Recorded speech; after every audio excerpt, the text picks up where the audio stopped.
G'day folks, just a quick weekend update. I've been pretty busy lately. Last weekend I didn't put many videos up. I shot a few videos but they weren't particularly exceptional, so I'll piece together something one day. Right now I'm just working on clearing up the workshop. I've got to get the International engine out. That's going back to the guy I got it from. I never officially paid for it. He just said, like, hang on to it, play with it, and if you get sick of it, bring it back.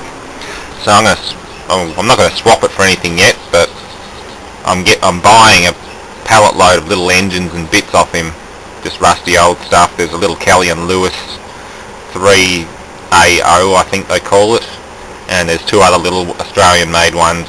I don't know what brand they are. They're just a vertical little thing, probably no bigger than the. I suppose it'd be no bigger than that, if not smaller. They're still flywheel engines though. So this one has to come out and get loaded on the trailer there. I've got to open that front door, get it under the crane and load her on. Move these engines back down the back, move the table, move the compressor, which I've still got to do something with.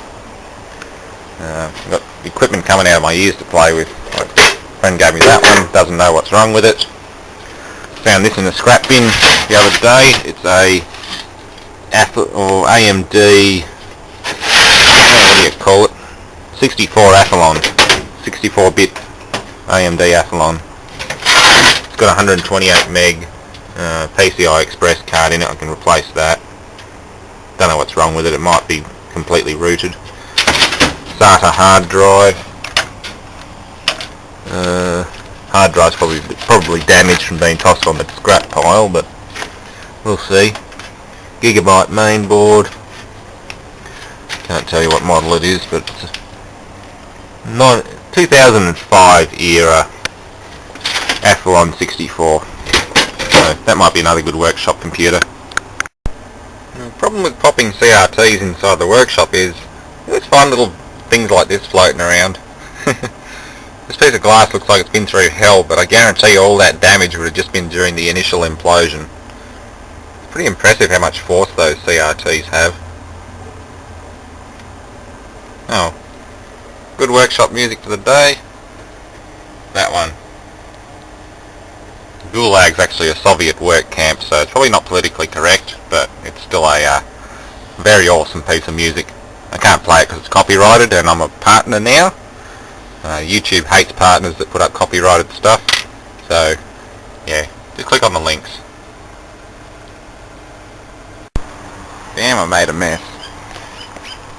All these little experiments and things which I haven't yet uploaded, like popping a live monitor after the implosion band's been peeled off it. Unfortunately my Corel Video Studio trial expired, and I don't really want to get a serial key because last time I did that I ended up with a ton of viruses on the hard drive.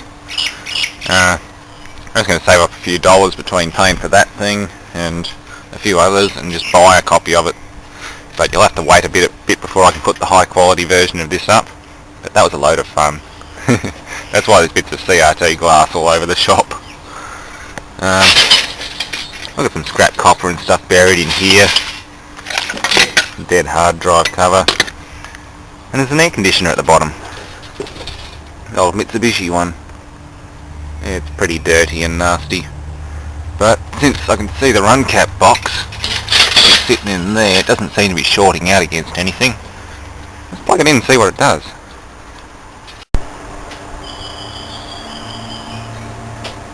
No start. Yeah, I have a few inhabitants in here. Lots of spider webs.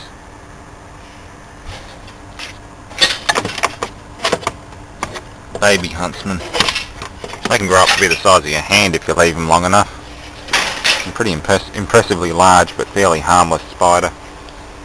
Alright, let's try that again now that the power lead's actually connected. It turns out I must have thrown something on top of it a while ago and ripped the wires off. I didn't notice that before.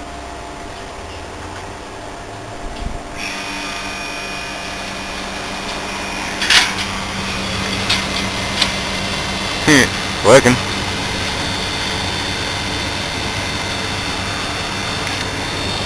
Yeah, soldering iron went belly up the other night. Another one to autopsy.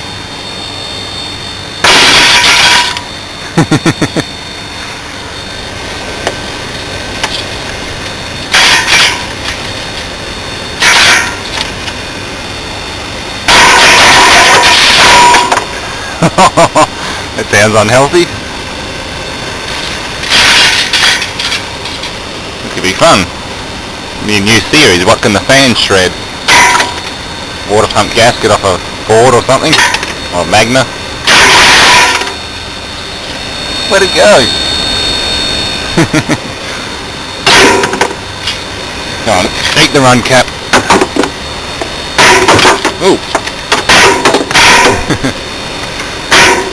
Yeah, it doesn't want to eat that one. There we go.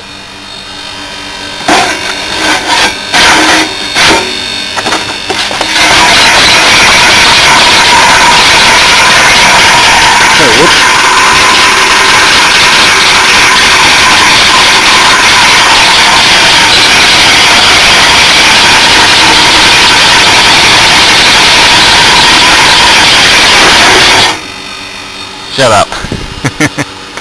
Yeah, it's still working. Still holding charge. Definitely got to recover this one. The R22 is still clean and unburnt. But yeah, kind of dead.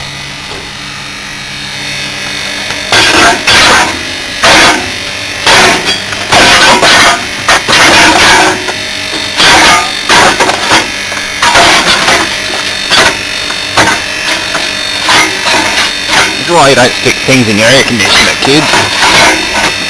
I don't know where that other crap went.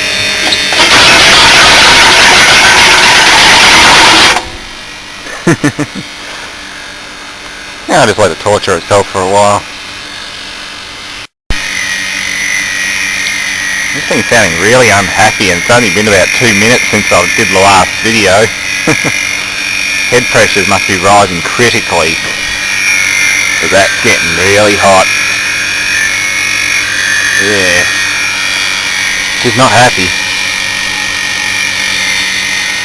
I hear surging in the coil. It's not actually condensing anymore. Head pressure's just gone critical. The fan motor's not hot though. That won't do much. Rarely do they get hot enough to actually burn out. Starting to defrost.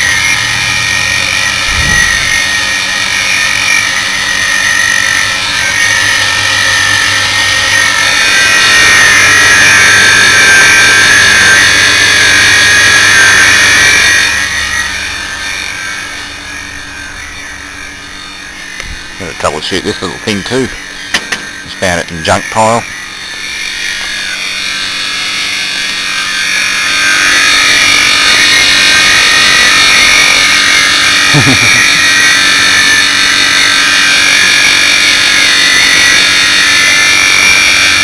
Yeah, cap tubes are smoking hot. Complete fan failure.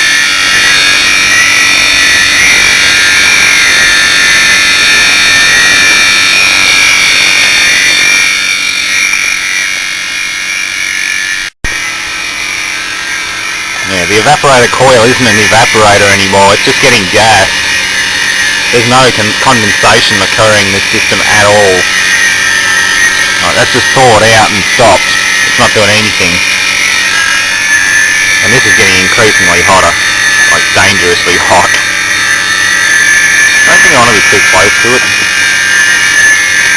Okay, I got a fire extinguisher.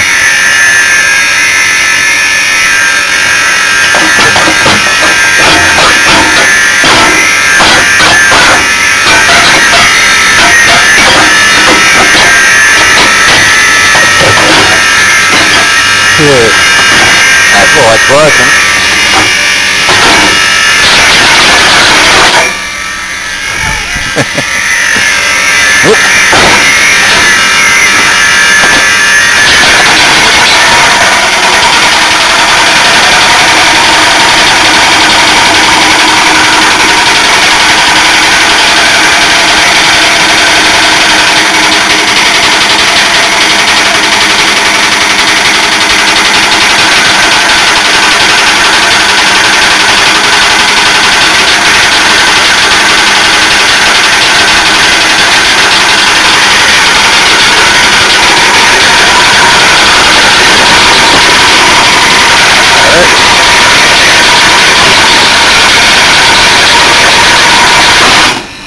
setup. Bounced straight out and hit me pinky finger. Now that'll teach me to mess around with it. The coil is frozen now. It started getting liquid through.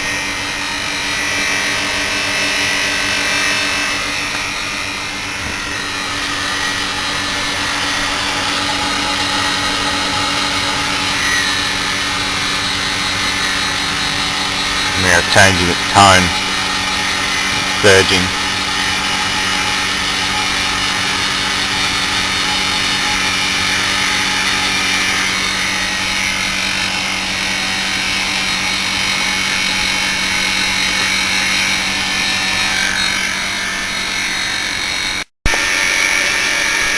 Now this thing just sounds really angry.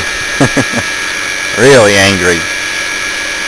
Nothing but gas going through the evaporator. That's not an evaporator anymore. It's just another condensing coil. The compressor's changed its tone significantly. Oh yeah, that's you could boil water on those coils.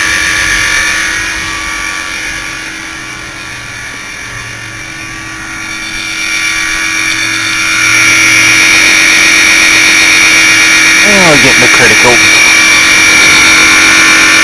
Remember, this unit's been physically damaged. I don't think I want to be standing here. So, ooh.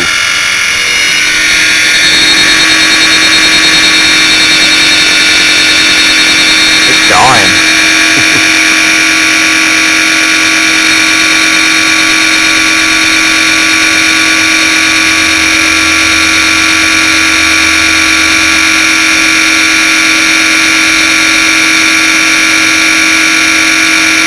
Here, it revved down for a second as it overloaded.